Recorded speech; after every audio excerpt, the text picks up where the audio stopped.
दीपक बहुत परेशान था। उसे समझ नहीं आ रहा था कि वह इस परिस्थिति से कैसे निपटे। वो अपनी माँ को बहुत चाहता था, लेकिन उसकी पत्नी और बच्चे उसकी माँ से दूर भागते थे, क्योंकि उसकी माँ की एक आंख नहीं थी, साथ ही उसकी कमर भी 90 अंश पर झुकी थी। वैसे वह अपना सब काम खुद कर लेती है, लेकिन फिर भी वो उसकी पत्नी और बच्चों को हमेशा खटकती है। दादी, आप ऊपर के कमरे में जाओ, मेरे दोस्त आ रहे हैं, दीपक के बेटे अंकुर ने बड़ी बेरुखी से कहा। पर बेटा, मैं तो यहाँ बहुत दूर बैठी हूँ, दीपक की माँ ने बहुत प्यार से कहा। नहीं, आप उनके सामने मत रहो, वो मुझे चिढ़ाते हैं, अंकुर ने जोर से डांटते हुए कहा। क्या हुआ अंकुर, क्यों चिल्ला रहे हो? दीपक की पत्नी रीना ने किचन से ही आवाज़ लगाई। देखो ना माँ, ये दादी यहीं ड्राइंग रूम में बैठी हैं और मेरे दोस्त आ रहे हैं, अंकुर ने शिकायत भरे लहजे में कहा। माँ जी, आप ऊपर चली जाओ, क्यों हम लोगों को लजवाती हो? रीना ने बेटे का पक्ष लेते हुए कहा।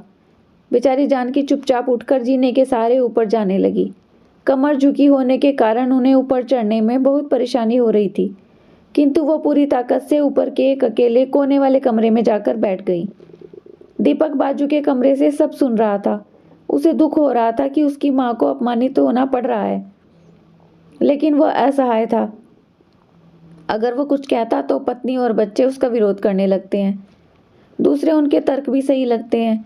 चूंकि वो एक प्रशासनिक अधिकारी था, उसका सामाजिक स्तर बहुत ऊंचा था, उसकी ससुराल भी एक उच्च घराने में थी, इसलिए वह चुपचाप इस तरह हर दिन अपनी माँ को अपमानित होते देखता था। रात को दीपक की पत्नी ने कहा, देखो जी, अब कुछ करो। कल कलेक्टर साहब की पत्नी आई थी, माँ जी अपने देशीपन में उनसे मिली। मुझे बहुत शर्म आ रही थी, ये बताते हुए कि ये मेरी सास है। मैंने कह दिया कि दूर की रिश्तेदार हैं, इलाज कराने आई हैं। दीपक को रोना आ गया, किंतु फिर भी वह चुप रहा। उसे समझ नहीं आ रहा था कि वो क्या करे।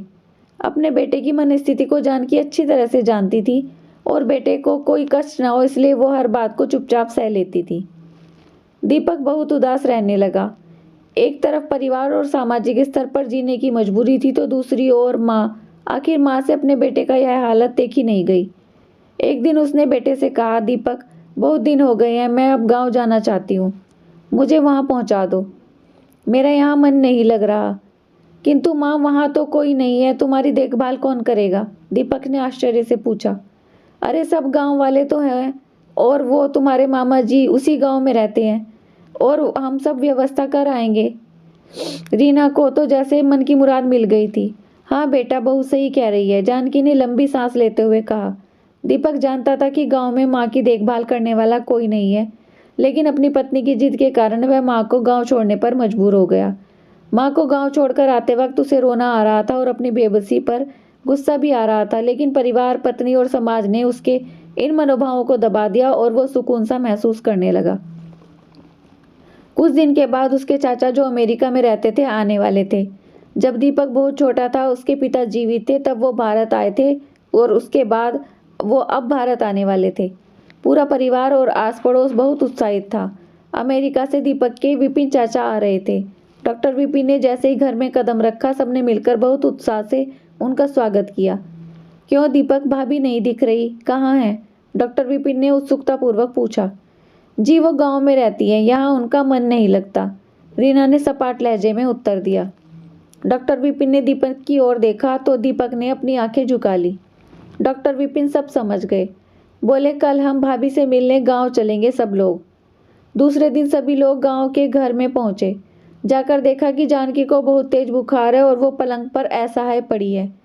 डॉक्टर विपिन दौड़कर जानकी के पास गए, उनके पैर छूकर रोने लगे। जानकी की यह हालत उनकी कल्पना से परे थी। वाह बेटा दीपक, तुमने तो नाम उजागर कर दिया। अपनी माँ की यह हालत देखकर तुम्हें तो शर्म भी नहीं आ रही होगी, डॉक्टर विपिन ने दीपक को लगभग डांटते हुए कहा। नहीं देवर जी, दीपक का कोई दोष नहीं है, मैं खुद गांव आई थी। जानकी ने बेटे का बचाव किया। मुझे सब पता चल गया भाभी, आप चुप रहो। क्यों बहू, तुम्हें अपनी सास की क्रूरता पसंद नहीं? समाज में तुम्हें नीचा देखना पड़ता है ना? डॉक्टर विपिन रीना की ओर व्यंग से देखा। रीना निरुत्तर दीपक को देखने लगी। आज तुम जिस सामाजिक स्तर पर हो, वो इन्हीं संघर्षों की देन है। और बेटा, तुम्हें शायद मालूम न हो कि बचपन में जब तुम 1 साल के थे, तब छत से नीचे गिरने के कारण तुम्हारी एक आंख फूट गई थी और तुम्हारी रीढ़ की हड्डी में भी समस्या थी। तब तुम्हारी इस कुरूप माँ ने अपनी एक आंख और अपने बोन मैरो तुम्हें देकर इतना सुंदर स्वरूप दिया। रीना बेटा, इतने सालों तक संघर्ष करके बेटे को प्रशासनिक अधिकारी बनाने वाली इस संघर्षशील औरत की तुम लोगों ने यह दशा कर दी। तुम्हें ईश्वर कभी माफ नहीं करेगा। डॉक्टर विपिन की आंखों से अश्रु जलधारा बह रही थी। भाभी, आप अब मेरे साथ अमेरिका जाएंगी, यहाँ इन स्वार्थी लोगों के बीच नहीं रहेंगी, डॉक्टर विपिन ने जानकी से कहा। दीपक को तो काटो खून नहीं था। डॉक्टर विपिन जो उसके चाचा थे, उन्होंने तो राज बताया। उसके बाद तो दीपक को यही लग रहा था कि उससे ज़्यादा पापी इंसान इस दुनिया में कोई और है ही नहीं।